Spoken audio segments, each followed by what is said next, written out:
চলো তোমাদের সাথে আমি আজকে আমার পাস্তার রেসিপিটা শেয়ার করি। আমি যেভাবে পাস্তাটা করি সেইটাই শেয়ার করছি।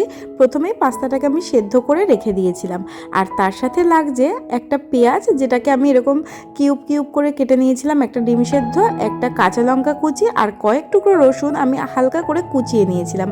আর লাগছে একটু মেয়োনিজ, কারণ পাস্তার মধ্যে মেয়োনিজটা দিলে খুবই ভালো লাগে।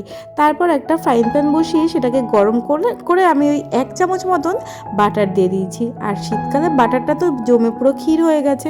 যাই হোক, তারপর বাটারটাকে গরম করে এর মধ্যে দিয়ে দেবো প্রথমে রসুন কুচিটা। আর জানো তো, আমার হোয়াইট সস পাস্তাটা খুব একটা ভালো লাগে না, ইভেন আমার পাস্তার জিনিসটাই খুব একটা ভালো লাগে না। কিন্তু সন্ধেবেলার দিকে আজকে একটু খিদে পেয়েছিল বলে পাস্তা আছে সেটাকেই বানিয়ে নিচ্ছি। আর এরপরে দেখো আমি বাটারের মধ্যে গার্লিকটা দিয়ে দিয়েছিলাম। এই বাটার গার্লিকের গন্ধটা এত সুন্দর এসেছিল। আর তারপরে দিয়ে দিয়েছিলাম একটা কাঁচা লঙ্কা কুচি। আর এই পাস্তার মধ্যে আরও কত কী না দেওয়া যায়, চিজ দেওয়া যায়, একটু ভেজিটেবল দেওয়া যায়, অরিগ্যানো, চিলি ফ্লেক্স। বাট আমার যেহেতু খুব একটা পাস্তার দিকে ন্যাক নেই, তাই আমি ওইসব অরিগ্যানো, চিলি ফ্লেক্স এনেও রাখি না। ঘরে যে একটুখানি মশলাপাতি আছে সেইটুখানি দিয়েই করছি, একদম ড্রাই করে, কারণ ওই গ্রেভি জিনিসটা আমার খুব একটা পছন্দ না। তারপর দেখো পেঁয়াজটা দিয়ে দিয়েছিলাম, পেঁয়াজটা ওই 1 মিনিট মতন ভেজে এই যে পাস্তাটাকে এবার দিয়ে দিলাম। আর পাস্তাটা একটু নাড়াচাড়া করে এর মধ্যে দিয়ে দেবো একদম সামান্য পরিমাণে একটু নুন, কারণ পাস্তাটাকে কিন্তু আমি আগেই হালকা একটু নুন দিয়ে সেদ্ধ করে নিয়েছিলাম। তবে পাস্তাটা খেতে কিন্তু আমার বর ভীষণ ভালোবাসে, ও আসলে মাঝে মাঝেই করে দিই।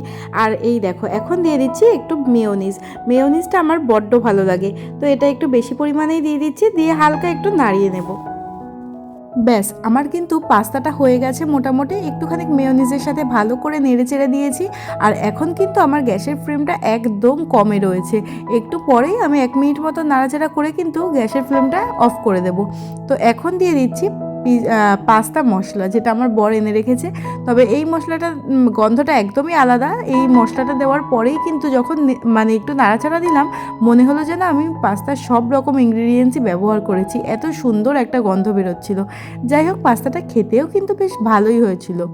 চলো, আমার পাস্তাটা কিন্তু একদম শেষের পথে। আর লাস্টে যে ওই একটা সেদ্ধ ডিম ছিল, ওটাকে আমি ম্যাশ করে রেখে দিয়েছিলাম, ওটাই এবার একটুখানি মিশিয়ে দেবো, হালকা করে নাড়াচাড়া করে নামিয়ে নেব। আর পাস্তাটা খেতে কিন্তু বেশ সুন্দর হয়েছিল। হোয়াইট সস পাস্তার থেকেও কিন্তু আমার যেন এটা বেশি ভালো লাগলো। তো চলো, রেসিপিটা ভালো লাগলে তোমরা অবশ্যই একবার ট্রাই করো, আশা করি ভালো লাগবে। আর ভিডিওটা এই পর্যন্তই, ভালো লাগলে একটা লাইক করে দিও। টাটা।